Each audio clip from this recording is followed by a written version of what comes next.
ओम सभी को नमस्ते। मंत्रोच्चारण। ओम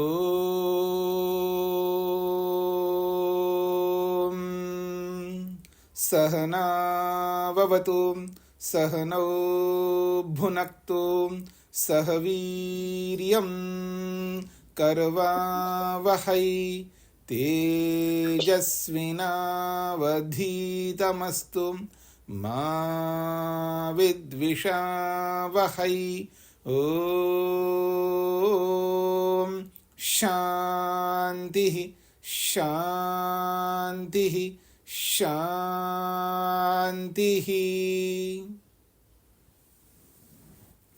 योग दर्शन की 189वीं कक्षा है। साधन पाद के 51वें सूत्र तक हमने किया है। प्रसंग है योग के अंग। योग के अंगों में चौथा अंग चल रहा है प्राणायाम। प्राणायाम की परिभाषा, प्राणायाम के प्रकार आपके सामने आ चुके हैं। जब व्यक्ति प्राणायाम कर लेता है और प्राणायामों में कुशलता को प्राप्त करता है, प्राणायामों को हस्तगत कर लेता है, प्राणायाम पर अधिकार प्राप्त करता है, तो उसका भी परिणाम निकलता है, उनका भी फल प्राप्त होता है और बहुत ही महत्वपूर्ण फल प्राप्त होता है। जैसे यम नियम आसन के फल बताए हैं, ऐसे ही प्राणायाम के भी फल बताए जा रहे हैं। सूत्र संख्या है 52। कहते हैं ततः क्षीयते प्रकाशावरणम।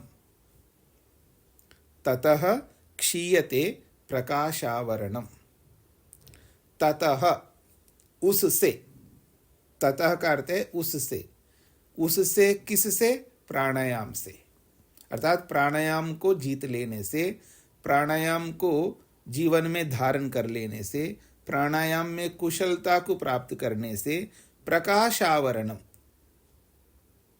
प्रकाशस्य आवरणम प्रकाशावरणम, प्रकाश का जो आवरण है यानी प्रकाश को जो ढकने वाला है वो क्षीयते, नष्ट हो जाता है। प्राणायाम कर लेने से, प्राणायाम को जीत लेने से, प्राणायाम पर अधिकार प्राप्त कर लेने से प्रकाशावरणम, प्रकाश पर जो आवरण आता है या प्रकाश को जो ढकने वाला है, प्रकाश को जो रोकने वाला है, वो क्षीयते, दुर्बल हो जाता है, आगे चल करके नष्ट भी हो जाता है। तो यहाँ प्रकाश क्या होता है? एक होता है भौतिक प्रकाश और एक होता है आत्मा का प्रकाश। और आत्मा का क्या प्रकाश होता है? आत्मा का जैसे भौतिक लाइट होता है, ऐसा कोई आत्मा का कोई प्रकाश नहीं होता है, न जीवात्मा का हो न परमात्मा का हो। और परमात्मा को भी प्रकाश स्वरूप बोला है। महर्षि स्वामी दयानंद सरस्वती जी ने परमात्मा का अर्थ प्रकाश स्वरूप, तो प्रकाश स्वरूप का अर्थ कोई लाइट नहीं है, कोई जैसे भौतिक प्रकाश होता है वो नहीं है, वो ज्ञान प्रकाश को, ज्ञान रूपी प्रकाश को बोला जाता है, यानी ज्ञान ही प्रकाश है। तो प्रकाश का अपर नाम ज्ञान है, विवेक है, विद्या है।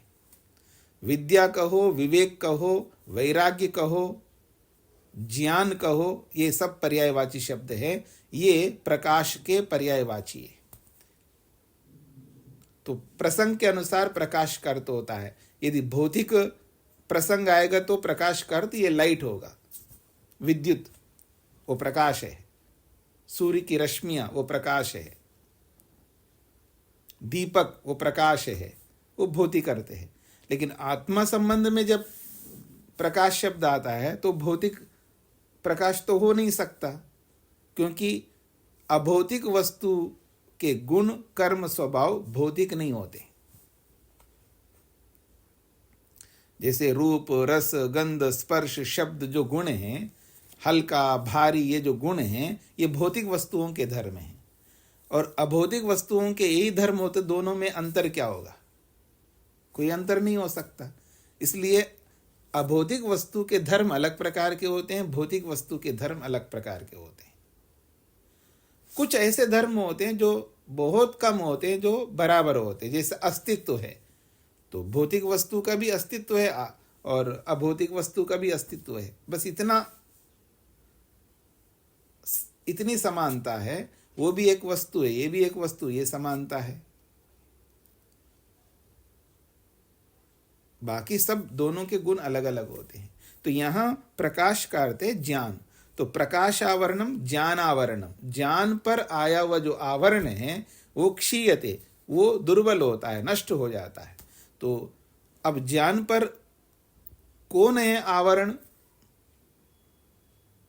ज्ञान पर आने वाला आवरण कौन होगा? अज्ञान, मूर्खता, अविद्या।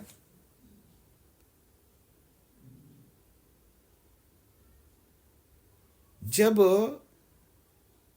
विवेक है तो उस विवेक को अगर कोई दुनिया में रोक सकता है तो वो अविवेक रोकेगा।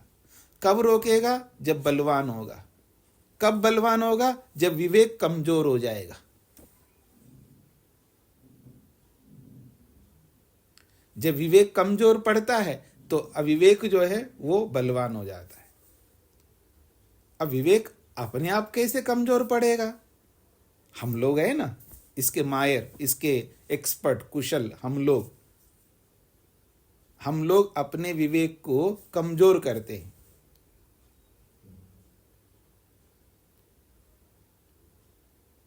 कुछ समझ में आ रहा है आप लोगों को?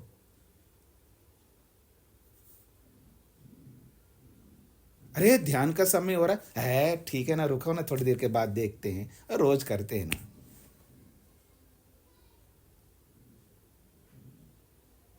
हाँ जी, खाना तैयार है, गरम गरम। रुको ना, कर लेते हैं, क्या पड़ी है, समय ही समय अपने पास में। कुछ समझ में आ रहा है आप लोगों को?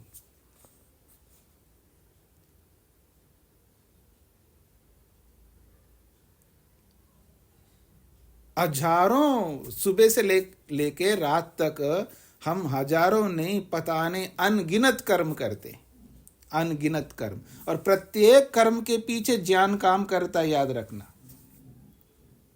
क्या कहा मैंने? अनगिनत कर्म करते हैं, अनगिनत कर्मों के पीछे ज्ञान काम करता है। वो ज्ञान तत्व ज्ञान हो, वो ज्ञान अविद्या हो, विवेक हो या अविवेक हो, मूर्खता हो या विद्या हो, बिना ज्ञान के कर्म नहीं कर सकते। कोई भी कर्म चल रहा है, कोई भी व्यक्ति कुछ ना कुछ कर्म करता है, उसके पीछे ज्ञान काम करता है। यह अलग बात है वो ज्ञान अज्ञान है या तत्व ज्ञान है। फिर बिना ज्ञान के कोई कर्म नहीं हो सकता। हम अपने हाथों से अपने विवेक को आवृत करते, ढकते हैं। किससे? अपनी मूर्खता से, कभी आलस्य से, कभी प्रमाद से, जिसको आप लापरवाही कहते हो। तो प्रमाद से, आलस्य से उस विवेक को हम ढकते हैं, उस तत्वज्ञान को रोकते हैं, उस पर पर्दा डालते हैं। ये जो पर्दा डालना है ना, जैसे आप भी करते हो ना, सुनते हो भी अनसुना कर देते हो।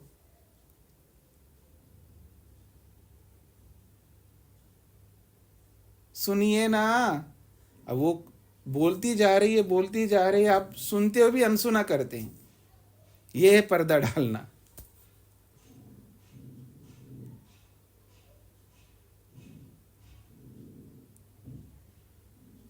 केवल आप ही अनसुना करते हो ऐसा नहीं है, जब उनका अवसर आता है वो भी अनसुना कर देती है। टिट फॉर टैट, जैसे को तैसा। किसी प्रसंग में हम अनसुना करते तो किसी प्रसंग में वो अनसुना करते हैं। तो हमारे में दोनों हैं, विवेक भी है अविवेक भी है। हमें पता है ये उचित है, समझ लेते हैं ये उचित है, यही तो विवेक है। और ये अनुचित है, ये भी समझते हैं, ये भी अविवेक है।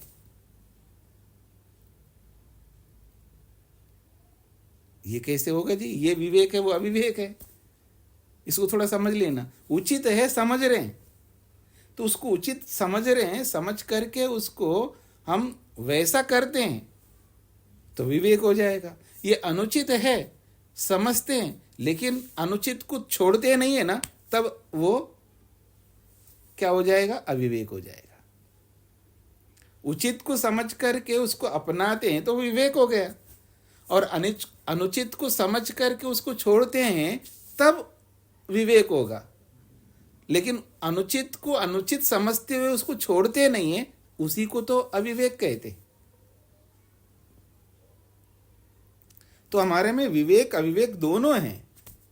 लेकिन जब अपने हाथों से, आलस्य से, प्रमाद से हम लोग क्या करते हैं, आलस्य आ जाए, प्रमाद आ जाए, तो जैसे आलस्य आता है तो विवेक का जो स्तर है वो कम होता जाता है। आलस्य में, प्रमाद में विवेक का स्तर कम होता जाता है। जैसे इसका स्तर कम होता जाता है तो उधर अविवेक का स्तर बढ़ता जाएगा। जब अविवेक का स्तर बढ़ जाता है तो वो अविवेक जो है विवेक को दबाता है। इस दबाने को पर्दा डालना, इसी को संस्कृत में आवरण कहते हैं। लेकिन बोला क्या जा रहा है? अगर प्राणायाम करते हैं, समझने का प्रयत्न करना, यदि हम प्राणायाम करते हैं, अधिकार पूर्वक करते हैं, समझ करके करते हैं, सारी जो भी सावधानियां हैं उनको समझते हुए, उनको सावधानियों को रखते हुए अगर प्राणायाम करते हैं, उसमें कुशलता प्राप्त करते हैं, तो कह रहे हैं ये जो हमारा विवेक है, जो पहले से हमारे अंदर है, मैंने बहुत पढ़ा है ना, आप कहते ना बहुत पढ़ा जी, अपने जीवन में बहुत सुना है, मैंने बहुत पढ़ा है, बोलते हो ना, वो जो भी पढ़ा है सुना है वो क्या है? वो विवेक ही तो है। जब आप अभी पढ़ नहीं रहे विद्या, सत्य बोलना चाहिए, पढ़ा नहीं अभी पीछे, सत्य का ये फल मिलता है, पढ़ा नहीं आपने? अहिंसा का पालन करना चाहिए, पढ़ा है ना आपने? और अहिंसा का पालन से ये लाभ मिलता है, सब पढ़े हैं हमने। यही तो विवेक है।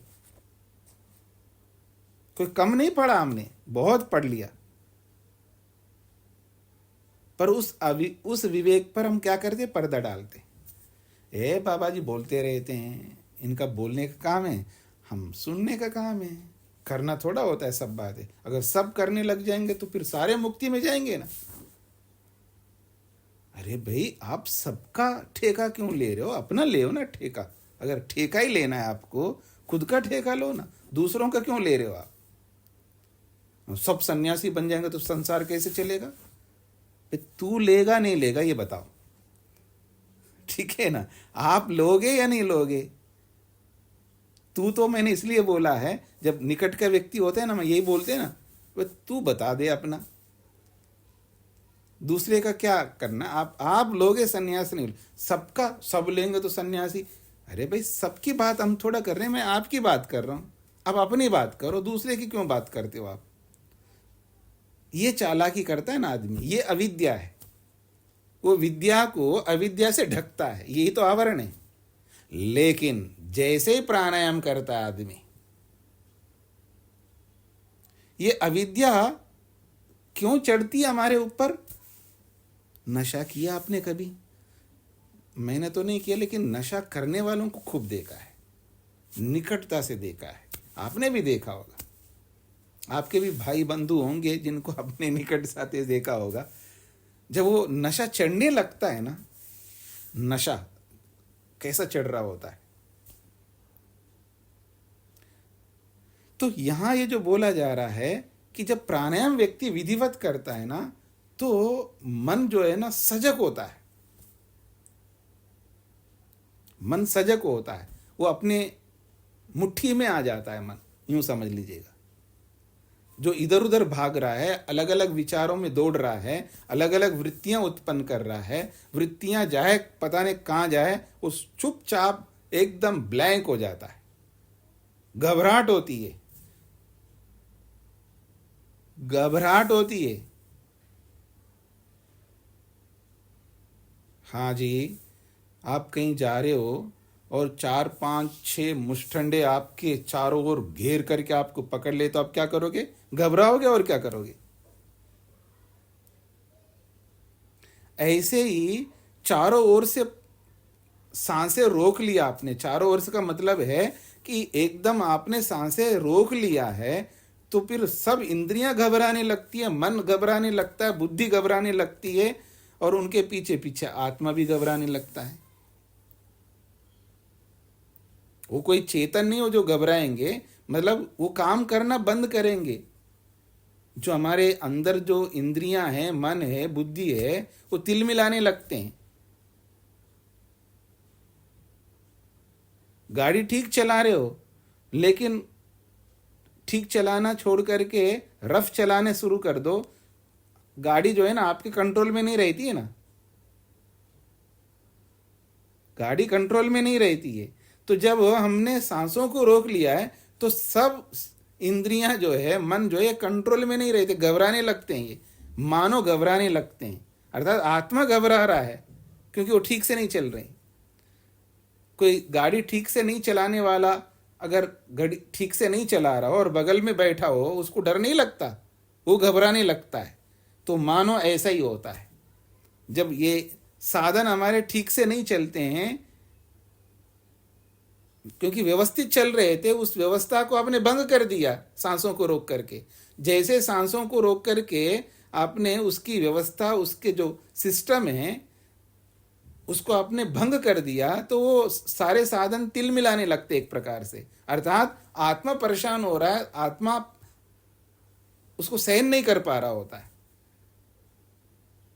तो उस स्थिति में मन में जो भी विचार चल रहे होते हैं, जो भी मन जहां भी भाग रहा होता है, सब बंद करके बस वो दब्बू बन करके ऐसे आत्मा के पास आ जाता है, अब मैं क्या करूं, परेशान हो रहा हूं, कुछ करो जल्दी। मानो ऐसा आत्मा के पास मन आ गया। और जैसे मन आत्मा के पास आया, जो पकड़ में नहीं आ रहा था ना, मन भाग रहा है भाग रहा है ऐसे बोलते हो ना आप, जो पतंग उड़ाते हैं ना लोग संक्रांति के आसपास और संक्रांति के दिन भी, तो जब पतंग उड़ाते, जो उसकी जो डोरी होती है ना, वो हाथ में रहती है, समझ रहे ना।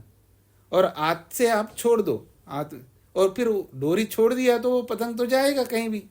अरे ये भाग रहा है भाग रहा है, अरे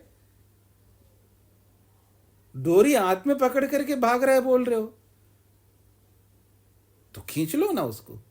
नहीं जी, खींचा नहीं हो रहा है, खींचा नहीं जा रहा है, डोरी हाथ में, अरे खींच लो ना।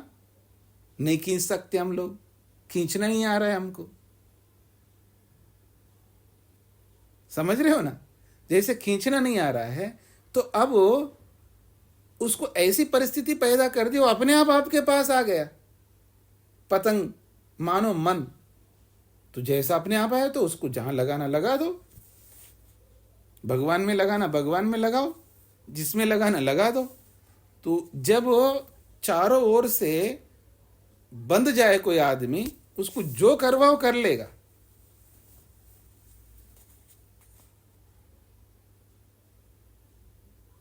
हाँ जी, आजकल नोट कम जेब में रख कर के घूमते हैं ना, क्रेडिट कार्ड, ये कार्ड, कुछ ना कुछ रखते हैं ना, नहीं तो कुछ नहीं तो मोबाइल ही रखते हैं, मोबाइल में सब कुछ होता है।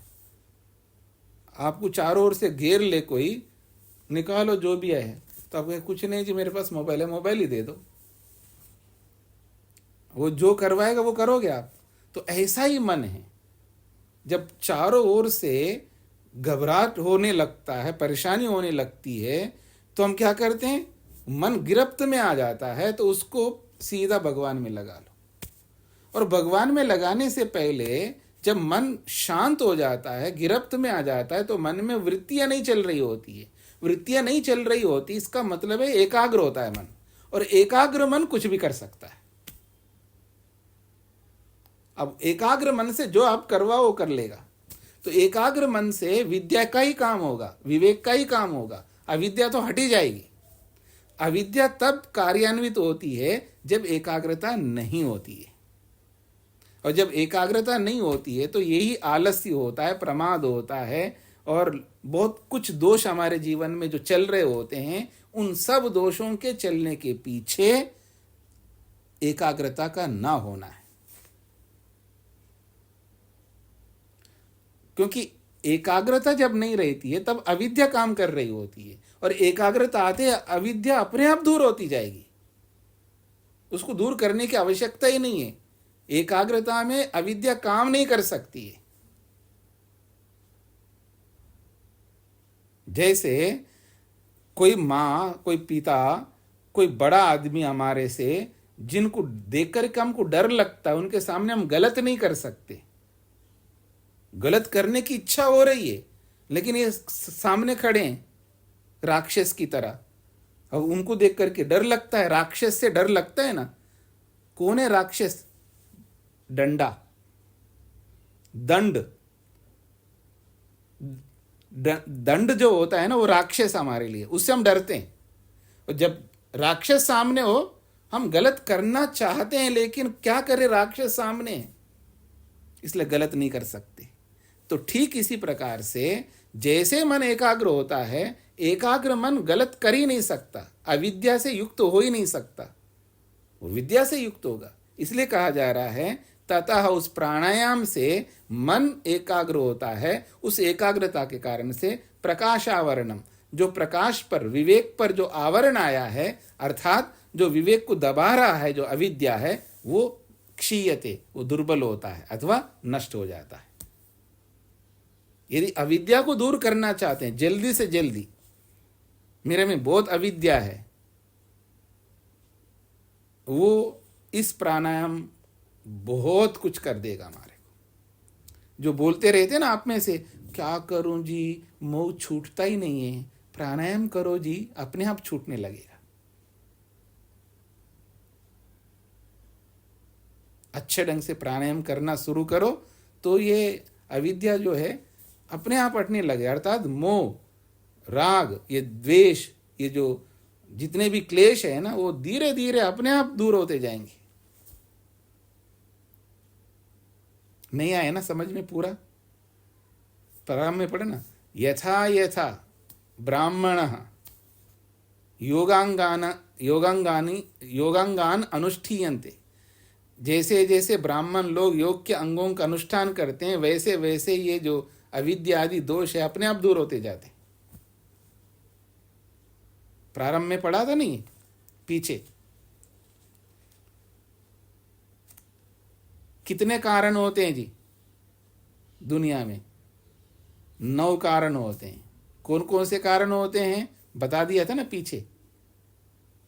तो जैसे जैसे योगाभ्यासी योग के अंगों का अनुष्ठान करता है, और जितने प्रतिशत में करता है, जिस तेजी के साथ करता है, जिस प्रतिशत से करता है, वैसे वैसे वो दोष जो है ना उसी क्रम से दूर होते जाते हैं। तो ये योग का अंग है प्राणायाम, और ये प्राणायाम एक ऐसा अंग है जब इसको विधिवत हम करते हैं, शक्ति के साथ करते हैं, अंदर से करते हैं, दिल से करते हैं, आत्मा से करते हैं, रुचि से करते हैं। जैसे आप पैसे पाने के लिए करते हैं, जैसे आप बेटे के लिए कुछ करते हैं, आप पति के लिए कुछ करते हैं, पत्नी के लिए कुछ करते हैं, जैसे अपने निकट के लोगों के लिए या आपको जो सर्वाधिक पसंद है उसके लिए जिस मेहनत से आप उसको करते हो, वैसा ही प्राणायाम करेंगे, तब अपने आप इस प्राणायाम के कारण से हमारे जो दोष है वो धीरे धीरे दूर होने लगते हैं। यही बात कहना चाह रहे हैं, तथा क्षीयते प्रकाशावरणम। उस प्राणायाम को सिद्ध कर लेने से प्रकाश पर आया हुआ जो अविद्या रूपी आवरण है, अर्थात विवेक को दबाने वाला, विवेक के ऊपर पर्दा के रूप में जो अविद्या आकर के गिर गई है, अविद्या आकर के उसको रोक लिया है, वो अविद्या धीरे धीरे क्षीयते, वो निर्बल होने लगती है और आगे चल करके समाप्त होती है। यही कहना चाहते हैं यहाँ पर। प्राणायामान अभ्यस्यतो अस्य योगिनः क्षीयते विवेक ज्ञान आवरणीयम कर्म। बहुत अच्छी बात कही जा रही है वेद व्यास जी के द्वारा। वो कहते हैं प्राणायामान, प्राणायामान, ये द्वितीय विभक्ति का बहुवचन, प्राणायामों को या प्राणायामों का अभ्यस्यता, अभ्यास करने वाले, अस्य, इस, योगिना, योगी के, प्राणायामों का अभ्यास करने वाले इस योगी के, विवेक ज्ञान आवरणीयम कर्म, विवेक ज्ञान को ढकने वाले जो कर्म हैं, ये कर्म का मतलब है जो भी हम कर्म करते हैं वो कर्म भी होंगे, और जो भी कर्म के संस्कार है वो कर्मों के संस्कार भी होंगे, जिनको क्लेश कहते हैं हम लोग। वो जो क्लेश रूपी कर्म हैं, अविद्या रूपी जो स्थिति है, वो जो कर्म है वो क्षीयते, नष्ट हो जाता है। विवेक ज्ञान आवरणीयम कर्म, विवेक ज्ञान को ढकने वाले जो कर्म रूपी संस्कार है वो क्षीयते, नष्ट होते हैं।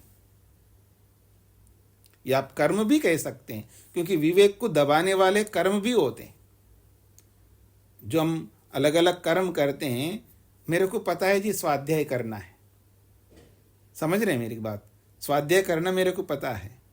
अब स्वाध्याय करना मेरे को पता है तो ये विवेक हो गया, पर उस विवेक को क्रियान्वित करेंगे तो वैराग्य हो जाएगा। तो उसको वैराग्य के रूप में बदलने से पहले उस विवेक को हम क्या करते हैं, ढकते हैं। किससे? कर्म से। ठीक है, क्या स्वाध्याय है, पैसे, मेरे को बहुत पैसा चाहिए, पैसे के लिए लग रहा हूँ, मैं बहुत समय से गाड़ी चाहिए, गाड़ी के लिए लग रहा हूँ, कर्म करता जा रहा हूँ, अभी वैसी गाड़ी लेने के लिए अभी बहुत कुछ करना है मेरे को, तो कर्म करते जा रहे हैं, गाड़ी के लिए, पैसे के लिए, मकान के लिए, इसके लिए जो कर्म करते जा रहे हैं हम लोग, वो कर्म क्या करते हैं, विवेक ज्ञान को ढकने लगते हैं। यत् तद आचक्षते, इस संदर्भ में किसी ऋषि बहुत बड़ी बात कहना चाहते हैं। यत् तद आचक्षते, जो इस संबंध में, प्रकाश को ढकने वाले के संबंध में आचक्षते कोई ऋषि कहना चाहते हैं, उनका नाम नहीं दिया है। कहते हैं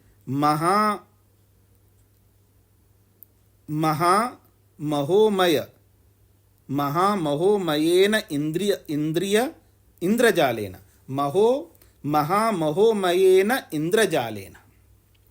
महामहोमय कहते हैं राग को। राग के बहुत सारे नाम बताए थे ना पहले, तो कह रहे हैं महामोहमयेन इंद्रजालेन, महान राग युक्त जो इंद्रजाल है, माया जाल है, क्योंकि राग जो है ना ये माया जाल है। राग जो है आदमी को परेशान कर देता है, कहां से कहां पहुंचा देता है राग, व्यक्ति को पता नहीं कहां से कहां पहुंचा देता है। राजा से रंक बना देगा ये राग, पता नहीं आदमी को यानी पर्वत की चोटी पर बैठा हो ना, अगर उसके अंदर राग हो जाए ना, तलेटी में आकर के गिर जाएगा। तो इसलिए कहा जा रहा है महामोहमयेन इंद्रजालेन, यानी रागात्मक विषय रूपी इंद्रजाल से, रागात्मक विषय रूपी माया जाल से, प्रकाशशीलम सत्वम, जो प्रकाशशील वाला सत्वम तत्व है, प्रकाशशील कौन है यहां पर, मन, प्रकाशशीलम सत्वम आवृत्य, जो प्रकाश स्वरूप यानी सत्वगुण प्रधान जो मन है, उस मन को आवृत्य ये घेर लेता है राग। तदेव अकार्ये नियुक्ते, फिर उसी काम में इसको लगा देता है जिसको हमको कभी नहीं करना होता है। तदेव कार्ये नियुक्ते इति, तो प्रकाशशीलम सत्वम आवृत्य, जो प्रकाशात्मक सत्वगुण स्वरूप जो मन है, उसको ये महान जो रागात्मक विषय रूपी इंद्रजाल है, ये उस मन को आवृत्या, मन को घेर करके, तदेव कार्ये नियुक्ते, उस कार्य में लगा देता है ये राग, जिस कार्य को कभी नहीं करना चाहिए।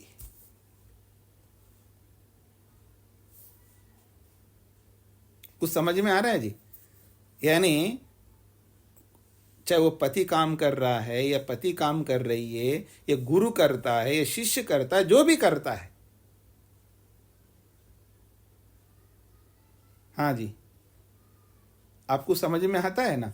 गुरु भी किसी खास आदमी पर लगाव रखता है, उसको सब कुछ दे रहा होता है। और भी शिष्य है, सब में नहीं है उसकी प्रवृत्ति, एक में है। समझ रहे हैं आप? और शिष्य भी कोई कम नहीं होता है, उसके भी बहुत सारे गुरु होता है, वो एक को पकड़ के रखता है। उसको पढ़ाने वाले और भी बहुत सारे शिक्षक होते हैं ना, वो एक में लगा रहता है, वो भी राग से युक्त लगा रहता है। चाहे गुरु लगा रहे या चाहे शिष्य लगा रहे या पति लगा रहे या पत्नी लगी रहे, माँ लगी रहे या बेटा लगा रहे, राग विशेष जिसको आप मोह के नाम से बोलते हैं, तो ये राग या मोह जो भी बोलो, उस के कारण से प्रकाशशीलम सत्वम, ये जो सत्वगुण प्रधान जो मन है, सत्वगुण प्रधान मन क्या करता है जी? विवेक से युक्त होता है। तो इस सत्वगुण प्रधान मन को आवृत्तिया वो ढक लेता है, राग यानी अविद्या एक प्रकार से। और जब अविद्या ढक लेता है उस मन को, अब चारों ओर से अविद्या से गिर जाता है मन, तो वो मन किस में लगता है? जिसमें नहीं लगना चाहिए उस कार्य में लगता है। ये कहना चाह रहे हैं तदेव कार्य नियुक्ते, उसी कार्य में लगा देता है वो राग जिस कार्य को कभी नहीं करना चाहिए। नहीं आया पत्नी गरम गरम, बस ये एक बहुत अच्छा, बड़े प्रेम से बना लो ना। अरे बहुत हो गया, पेट भर गया। अरे मैंने आपके लिए बनाई, अब इसको कौन खाएगा? आपको ही खाना है। इतने प्रेम से नहीं, खाना ही पड़ेगा आपको। कुछ समझ में आ रहा है ना? एक उदाहरण दिया मैंने। क्यों? वो जो राग है ना, वो विवेक मतलब सत्वगुण मन को रोक लिया उसने, उसके ऊपर हावी हो गया वो राग। चाहे राग हो, चाहे मोह हो, चाहे द्वेष हो, चाहे कोई भी हो, तो उस काम में लगा देता है आदमी को जिस काम को कभी नहीं करना चाहिए। चाहे वो पत्नी हो, चाहे पति हो, चाहे गुरु हो, चाहे शिष्य हो, चाहे कोई भी हो। यही कहना चाह रहे हैं। कह रहे हैं तद अस्य प्रकाशावरणम कर्म, तद अस्य ऐसा वो जो प्राणायाम है, तद वो प्राणायाम अस्य इस योगी के प्रकाशावरणम कर्म, जो प्रकाश को ढकने वाला जो कर्म है, अर्थात सत्वगुण मन को ढकने वाला जो कर्म है, क्या है वो? संसार निबंधनम, जो संसार में बांधने वाला कर्म है, संसार में बांधने वाला कर्म है। वो कर्म जो है प्राणायाम अभ्यासात, प्राणायाम के अभ्यास से दुर्बलम भवति, दुर्बल होता है। यह आपको अच्छी तरह समझ में आएगा। पत्नी जो है ना, पति को बांध के रखना चाहती है। पत्नी जो है पति को बांध के रखना चाहती है। वो कहता नहीं जी, मेरे को आश्रम में जाना है, कुछ सीखना। नहीं, क्या करोगे? मेरे को छोड़ कर के अकेले को ऐसे थोड़ा होता है। मैं तो आपकी अर्धांगिनी हूं, मेरे को छोड़ के आप नहीं जा सकते। वो पकड़ के रखना चाहती है। एक उदाहरण दे रहा हूं, कभी आप ऐसा मत समझो हमारे लिए क्या बोला जा रहा है। अगर आपके लिए बोला जा रहा है तो सही बोला जा रहा हूं, अगर आप बांध के रखते हो तो ठीक है जी। तो कहने का अभिप्राय है, तो तदस्य प्रकाशावरणम कर्म, उस योगाभ्यासी के जो प्रकाश आवरणम कर्म, जो उस सत्वगुण मन को ढकने वाला जो कर्म है, वो कैसा कर्म है? संसार निबंधनम, जो संसार में बांधने वाला कर्म है। वो संसार में बांधने वाले कर्म को प्राणायाम अभ्यासात, प्राणायाम के अभ्यास करने से दुर्बलम भवति, वो दुर्बल होने लगता है। प्राणायाम कर लो तो अच्छा, मैं क्यों बांध रही हूं इनको? स्वतंत्र है ये आदमी, मैं अपने ढंग से जीऊंगी, वो अपने ढंग से जिए। बहुत जी लिया गृहस्थ आश्रम में, हो गया गृहस्थ का काम, सारे कर्तव्य हो गया, फिर क्यों बांध के रखना चाहती हूं मैं? ये विचार आएगा। जाना चाहते हो? बहुत अच्छा है, आप जाओ जी, सच्ची जाओ, आप जाओ। ये भाव आ जाएंगे, क्योंकि प्राणायाम करेंगे तो। कुछ समझ में आ रहा है ना स्पष्ट आपको? तो ये कहा जा रहा है तद अस्य प्रकाश आवरणम कर्म, उस योगी के प्रकाश रूपी सत्वगुण रूपी जो मन है उसको ढकने वाला, उसको रोकने वाला जो कर्म है, कैसा कर्म? संसार निबंधनम, जो संसार में बांधने वाला कर्म है, वो कर्म प्राणायाम अभ्यासात, प्राणायाम के अभ्यास करने से दुर्बलम भवति, वो कर्म दुर्बल होने लगता। अब उतना जोर से नहीं बोलेगी वो, क्योंकि प्राणायाम करने लगे, दबी दबी आवाज में बोलेंगे। देख लो, वैसे तो मेरी इच्छा तो नहीं हो रही है कि आप जाओ, मैं अकेली रह जाऊंगा, पर देख लेना। जो पहले जिस जोर शोर से बोल रही थी, अब वो जोर शोर कम होने लगेगा, और ज्यादा प्राणायाम अच्छा अभ्यास करो, उस पर अधिकार का, फिर ये जो दबी हुई आवाज है वो भी बंद हो जाएगी। तो हम लोग जो है अपने निकट के लोगों को संसार के बंधन में बांध के रखने का प्रयास करते हैं। संसार से छूटने के लिए आए हैं, लेकिन हम लोग क्या करते हैं? अपने निकट के लोगों को बांध के रखना चाहते हैं। नहीं, मेरे आंखों का तारा है, तू मेरे सामने ही रहे, कि इतने दूर क्यों जाओ, मेरे सामने रहो। कुछ लोग ऐसे भी होते हैं, नहीं आप यहीं रह करके पढ़ाई करो, मैं बोर्डिंग स्कूल में नहीं भेजूंगी, और मैं दूर नहीं भेजूंगी, परदेश में नहीं भेजूंगी। ऐसे जो भी बातें होती है ना, ये सब क्या संसार के बंधन में ही बांध के रखने का प्रयास करते हैं, उनको स्वतंत्र नहीं करते। और पक्षी पशु सबको देखते हम लोग, पर उनको देख करके हमको शिक्षा नहीं आती। वो पालते पोसते हैं, बड़ा करते हैं, जब पंख आ जाते हैं उड़ के जाते हैं, टाटा बाय बाय करते हैं वो लोग। और हम लोग तो बांध के रखना, उसके पंख को काटना चाहते हैं हम लोग। क्यों? यही अविद्या है, अविद्या के कर्म है।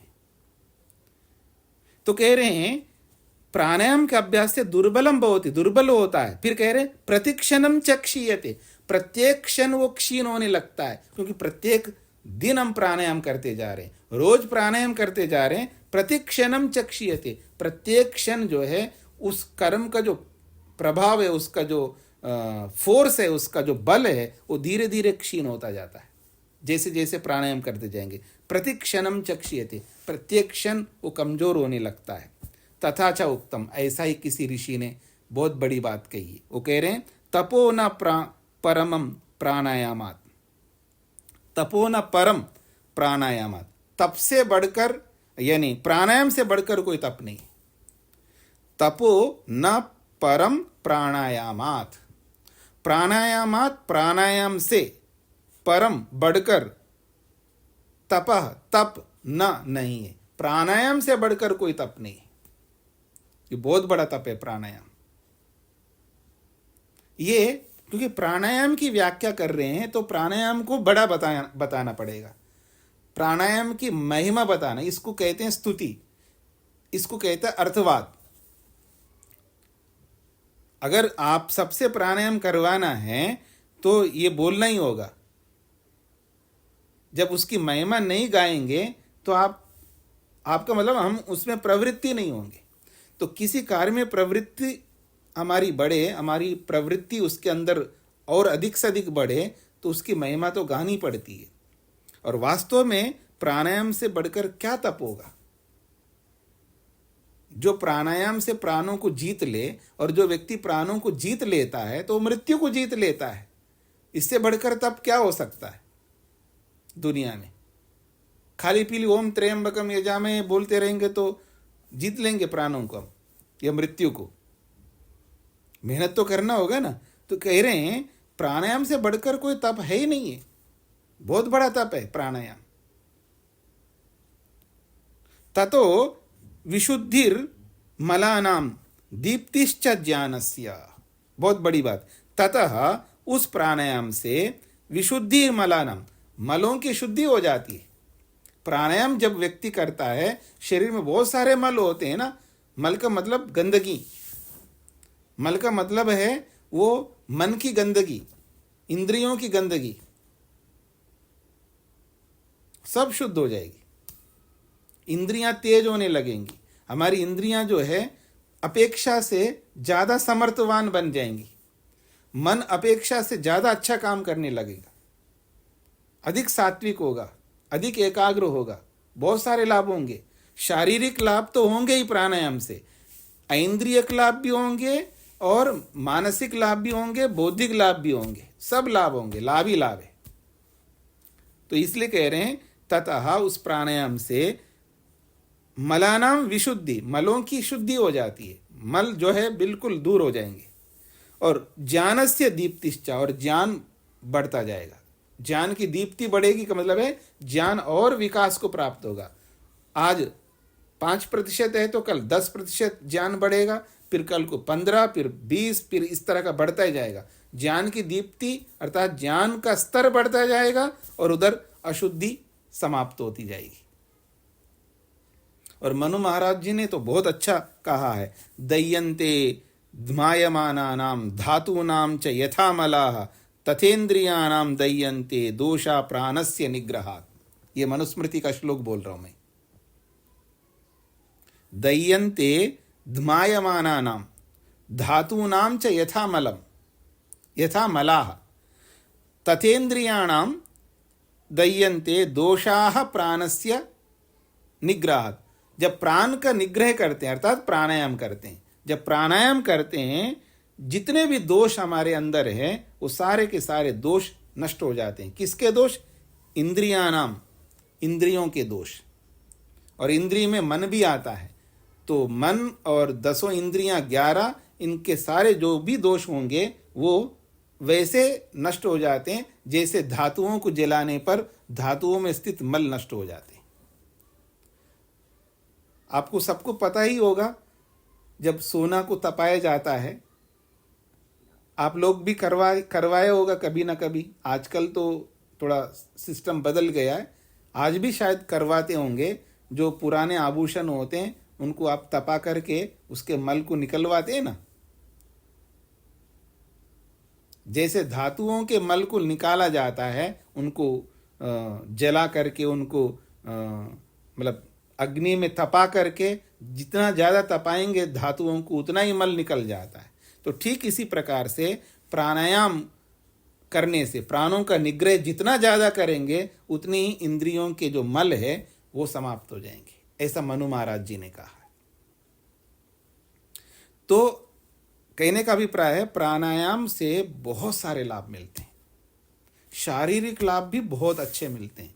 सबसे पहली बात है हमारे को जो इंडाइजेशन जो होता है ना, अपच जो भी आप बोलते हैं वो नहीं होगा। खाया पिया सब अच्छा डाइजेस्ट हो जाएंगे। भूख बढ़ती है इससे, प्राणायाम से भूख बढ़ती है। और जब खाया पिया ठीक से पच रहा है तो और भी जो दोष हो सकते हैं वो सब अपने आप बंद हो जाएंगे। तो प्राणायाम से शारीरिक बहुत सारे दोष दूर हो जाते हैं, बहुत सारे रोगों को दूर कर सकते हैं हम लोग। अपेक्षा से, अपेक्षा रखना यहाँ पर, ऐसा नहीं कि इसको आप ऐसा समझ ले कि कोई भी रोग दूर हो जाएगा, ऐसा नहीं है। अपेक्षा से जल्दी ठीक हो जाता है व्यक्ति। प्राणायाम के माध्यम से शारीरिक रोगों को शीघ्रता से दूर करने में सहयोग प्राप्त होता है। औषधि भी चाहिए, पथ्य भी चाहिए, ऐसे बहुत सारे जो आयुर्वेद ने बताया है वो साथ में तो चलेंगे ही चलेंगे। उसके साथ प्राणायाम बहुत ज़्यादा सहयोग करता है, ये इसका अभिप्राय लेना चाहिए। केवल प्राणायाम से सारे रोग दूर होते हैं ऐसा मेरा प्रतिपादन नहीं है, लेकिन बहुत बड़ा कारण बनता है रोगों को दूर करने में। जैसे आयुर्वेद की प्रक्रिया से औषधि भी लेते हैं, पथ्य भी करते हैं, ऐसा आहार विहार को आयुर्वेद के अनुसार बनाए रखते हुए फिर प्राणायाम करता है तो शीघ्रता से हम शारीरिक दोषों को दूर कर सकते हैं, अपेक्षा से, दूसरों की अपेक्षा से। और इंद्रियां भी हमारे समर्थ होती है। पीछे आपने पढ़ा है ना, तपस्या करने से 2 सिद्धियां प्राप्त होती है, एक तो शारीरिक सिद्धि और एक ऐन्द्रियक सिद्धि। तो ऐसे प्राणायाम से भी इंद्रियों की भी सिद्धि अपेक्षा से ज़्यादा हम इंद्रियों का काम ले सकेंगे। जो बिना प्राणायाम के जो काम लेते हैं उससे ज़्यादा काम ले सकेंगे। तो इसलिए कहा जा रहा है यहाँ पर प्राणायाम करने से जो भी मल है, इंद्रियों के मल, मन के मल, शारीरिक शरीर के मल, वो सब शुद्ध हो जाते हैं। और जो हमारा ज्ञान है, हमारा जो विवेक है, वो और निखार को प्राप्त होता है। हम सब में विवेक है, लेकिन वो उस निखार में नहीं है जिस निखार में, क्योंकि विवेक ऐसा हमारे लिए तलवार है कि वो जितना पेना करो उतना अच्छे ढंग से काटेगा, वो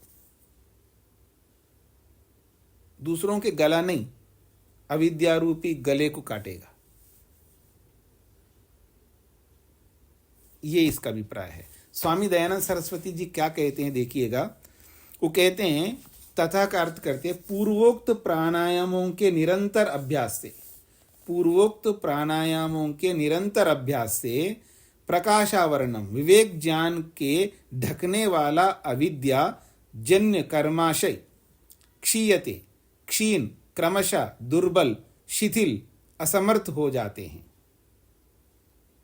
फिर वो लिखते हैं, और इन चारों का अनुष्ठान इसलिए है कि, चारों का मतलब चार प्राणायामों का, और इन चारों का अनुष्ठान इसलिए है कि जिससे चित्त निर्मल होकर उपासना में स्थिर रहे। और आगे लिखते हैं, इस प्रकार प्राणायाम पूर्वक उपासना करने से आत्मा के ज्ञान का ढकने वाला आवरण जो अज्ञान है वह नित्य प्रति नष्ट होता जाता है और ज्ञान का प्रकाश धीरे धीरे बढ़ता जाता है। फिर और आगे लिखते हैं, ऐसे एक दूसरे के विरुद्ध क्रिया करे, ऐसे एक दूसरे के विरुद्ध क्रिया करे, अर्थात बाह्य प्राणायाम और आभ्यंतर प्राणायाम, जो चौथा प्राणायाम है उसको ध्यान में रख करके बात कह रहे हैं। ऐसे एक दूसरे के विरुद्ध क्रिया करे तो दोनों की गति रुक कर, दोनों की गति का मतलब बाह्य प्राणायाम के माध्यम से और आभ्यंतर प्राणायाम के माध्यम से, तो दोनों की गति रुक कर प्राण अपने वश में होने से, अर्थात चौथा प्राणायाम जब हम करते हैं उसके लिए संकेत कर रहे हैं, चौथे प्राणायाम का विशेष लाभ बता रहे हैं। ऐसा एक दूसरे के विरुद्ध क्रिया करे तो दोनों की गति रुक कर प्राण अपने वश में होने से मन और इंद्रियां भी स्वाधीन होते हैं। बल पुरुषार्थ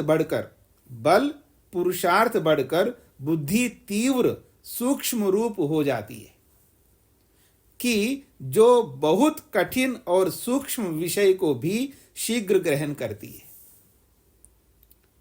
फिर बोलता हूं, बल पुरुषार्थ बढ़कर, प्राणायाम से बल और पुरुषार्थ बढ़कर, बल भी बढ़ता है, हमारा पुरुषार्थ भी बढ़ता है, तो बल पुरुषार्थ बढ़कर बुद्धि तीव्र सूक्ष्म रूप हो जाती है। बुद्धि भी सूक्ष्म होती है प्राणायाम से, बुद्धि तीव्र सूक्ष्म हो जाती है कि जो बहुत कठिन और सूक्ष्म विषय को भी शीघ्र ग्रहण करती है बुद्धि। इससे मनुष्य शरीर में वीर्य वृद्धि को प्राप्त होकर, इससे का मतलब प्राणायाम से मनुष्य शरीर में वीर्य वृद्धि को प्राप्त होकर स्थिर बल, पराक्रम, जितेंद्रियता सब शास्त्रों को थोड़ी ही काल में समझकर उपस्थित कर लेगा। स्त्री भी इसी प्रकार प्राणायाम करे या स्त्री इसी प्रकार योगाभ्यास करे। फिर आगे लिखते हैं, जब मनुष्य प्राणायाम करता है तब प्रतिक्षण उत्तरोत्तर काल में अशुद्धि का नाश और ज्ञान का प्रकाश होता जाता है। जब तक मुक्ति न हो तब तक उसके आत्मा का ज्ञान बराबर बढ़ता जाता है। ये स्वामी दयानंद के शब्दों को मैंने बोल करके आपके सामने रखा है।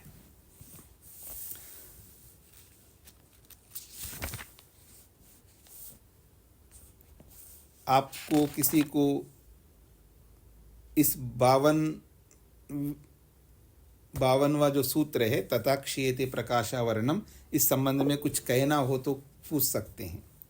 नरेंद्र जी। स्वामी जी हूँ। हाँ जी। स्वामी जी, भाष्य में जो तीसरी पंक्ति है जी, इसमें तदेवा कार्य और इति के बीच में है, इसका उच्चारण कैसे बोलेंगे? तीसरी पंक्ति में तदेवा कार्य और इति के बीच में जो शब्द है नियोग का गम, ये इसका उच्चारण कैसे बोलेंगे? हाँ जी, तदेव अकार्ये, इसको अलग करेंगे तो तदेव अकार्ये, ये नियुक्ता लिखा है ना, नियुक्ता, क्योंकि इसके आगे इति पड़ा है, तो इति के कारण से एक की जो मात्रा थी वो संधि में हट जाती है, संधि हुई है यहाँ पर। संधि विच्छेद करेंगे तो नियुक्ते, नियुक्ते का मतलब है जोड़ता है। जी वो जो राग है वो उस कार्य में जोड़ देता है जिस कार्य को हमको कभी नहीं करना चाहिए। जी, धन्यवाद। हाँ जी, और कोई?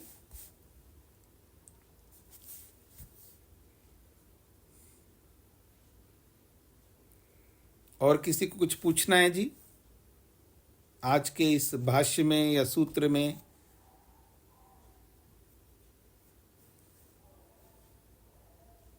प्राणायाम जब व्यक्ति करता जाता है तो अपेक्षा से एकाग्रता बढ़ती जाती है, और जितनी जितनी एकाग्रता बढ़ती है उतने ही दोष हमारे कम होते जाते हैं। एकाग्र मन कभी भी अशुद्ध कर्म नहीं करा सकता। एकाग्र मन कभी भी अविद्याग्रस्त नहीं हो सकता। एकाग्र मन कभी भी हिंसा, झूठ, चोरी आदि कार्यों में नहीं लग सकता। तो ये इसका परिणाम है। नीलिमा जी को क्या कहना है?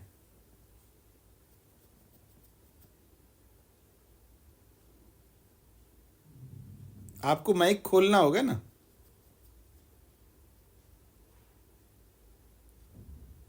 हाँ जी, जी अब खोल लिया। मैं ये कह रही थी, तस्मिन दृष्टे परावरे, जी, तो उस जीव आत्मा की जो वो है अज्ञानता, परावरे यानी दूर हो जाती है अज्ञानता। ये कहाँ से ले आए आप? तस्मिन दृष्टि परावर है, यहाँ प्रसंग ही नहीं है।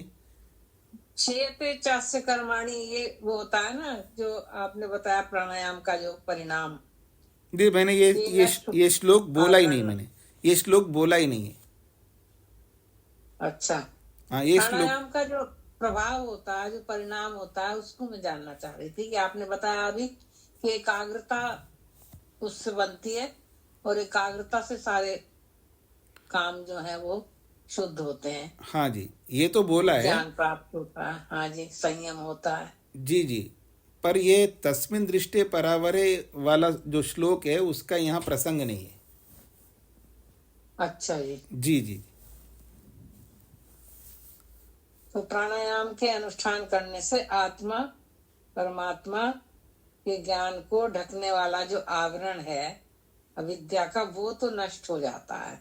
नहीं, बीच में आत्मा परमात्मा को क्यों ला रहे हो? अच्छा जी, हाँ, आप उतना ही समझ लीजिएगा जितना मैं बता रहा हूँ कि जब प्राणायाम करते हैं तो मन पर जो अज्ञान का आवरण चढ़ता है वो हट जाता है, और मन पर अज्ञान रूपी आवरण हट जाता है तो मन अपने आप शांत रहता है, प्रसन्न रहता है, फिर वो एकाग्र हो जाता है। और मन की एकाग्रता के कारण से जो हम गलत कर्म करने लगते हैं वो कर्म नहीं करेंगे। अच्छा जी, हाँ जी, हाँ, वो गलत कर्म नहीं करते। ठीक बात, धन्यवाद। प्रेम जी। स्वामी जी नमस्ते। जी स्वामी जी, आपने इसमें तो ये बताया ना, विवेक ज्ञान का आवरण। जी, तो ये प्राणायाम तो एक प्रक्रिया है, भौतिक प्रक्रिया। उससे एकाग्रता की बात तो कहीं तक आती है, लेकिन विवेक ज्ञान का आवरण कैसे हट जाता है उससे? तो अभी तक जो इतने देर तक मैंने बताया आपने नहीं सुना है? सुना तो है पर वो डायरेक्टली समझ नहीं आया जी। क्या नहीं समझ में आया वो बताएंगे, फिर मैं आपको बता सकता हूँ। यही नहीं आया कि अविद्या का नाश कैसे हो जाता है। मैंने क्या बताया? एकाग्रता तो आपने बताया नहीं, अविद्या का नाश होता है जो बोला है वो कैसे बताया मैंने, वो आप थोड़ा बताइएगा मैंने कैसे बताया, फिर मैं आपको बताऊंगा। एकाग्रता से आपने बताया कि एकाग्रता होने से। नहीं, कुछ तो बताना आप, दो चार बातें बताओ जो मैंने बताया।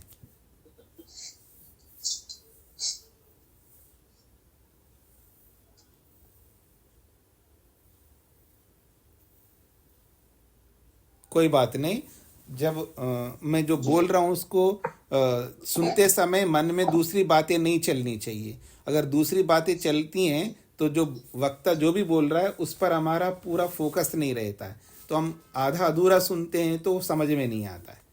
तो इसलिए जब कोई भी वक्ता बोल रहा है तो जब हमको सुनना ही है तो थोड़ा हम पूरा सुनेंगे, एकाग्रता से सुनेंगे, ध्यान दे करके सुनेंगे तो आसान हो जाता है। तो मैंने ये कहा है जब प्राणायाम करता है व्यक्ति, तो प्राणायाम करता है तो मन जो इधर उधर भाग रहा होता है, अलग अलग वृत्तियों को उठा रहा होता है, मन वो उठाना बंद कर देता है। वृत्तियों में फंसेगा नहीं मन, क्योंकि प्राणों को रोकते ही मन पकड़ में आता है। मन मन क्यों जा रहा है इधर उधर, वो निश्चिंत होकर के जा रहा है। उसको पता है पीछे से पिताजी मेरे लिए सब काम कर रहे हैं, खिला रहे, पिला रहे, वस्त्र ला रहे, फीस भर रहा है, सब कुछ कर रहे हैं पिताजी। तो बच्चे को वो फ्री स्टाइल में रहता, अब मेरे को कोई चिंता ही नहीं, इधर उधर भागने लगता है। लेकिन पीछे से पिताजी ना खाना दे पा रहे, ना फीस भर पा रहे, तो अब क्या करेगा, अपने आप पिता के पास आएगा।